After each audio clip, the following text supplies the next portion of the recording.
Browns wrap up day 13 of training camp here in Berea and Mary Kay. Watching Deshaun Watson today, he looked probably as sharp as we have seen him in camp, throwing on the move, threw some strikes into the end zone. Now he is working with the second team, against the second team for the most part, but this is probably the best I've seen Deshaun Watson look from start to finish in a practice. Well, there's no pressure on him right now. He, like you said, he's working with the second team. He can just go out there and kind of let it rip and move around and show off his elite skill set, and that's basically what he's been doing. So, you know, you can see it, even though it's the twos against the twos, you can see what the Browns are in for once he gets back on the field. Yeah, Ashley, we've talked about it on the podcast and on these videos. You just see how it's different with Deshaun. Yeah, just the ball placement, the accuracy, all those things. There were some really, really exciting throws he made today. And again, like we said, this was with the twos and everything, but it's good to see him kind of bounce back after that showing on Friday night. Now, another guy who looked good today, Jadeveon Clowney. Myles Garrett is excused. He's not here. Jadeveon Clowney, though, today, Mary Kay, I saw a batted pass, lots of pressure. He put on a little show. He really did. And as you mentioned, Myles Garrett excused for his second straight day, but nothing to be worried about with Myles. He's going to be fine when he gets back. He just needs a little time to tend to a personal matter. But you're right. Jadeveon was all over the place today. He gave the offensive line some heck today and made life rough for Jacoby Brissett, that's for sure.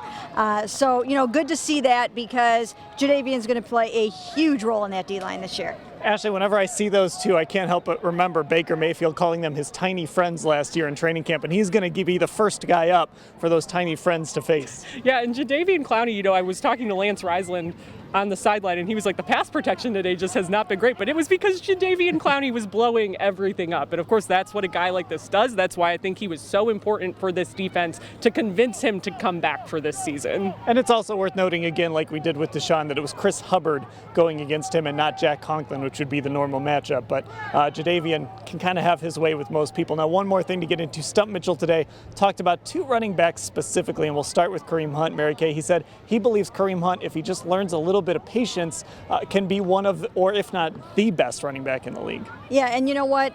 Stump knows how to motivate his guys. He knows how to challenge his guys. And the other thing that he knows how to do really well is give his guys a little bump when they need it. And I think this was an opportunity for him to say something really good about Kareem Hunt when Kareem is out here rejoining team drills and trying to kind of put on that happy face at a time when, you know, we know things aren't going exactly the way that he would like them to. So Stump gives him a big vote of confidence. And Ashley, I know you wrote about Demetric Felton today, kind of a running back, wide receiver, kick returner.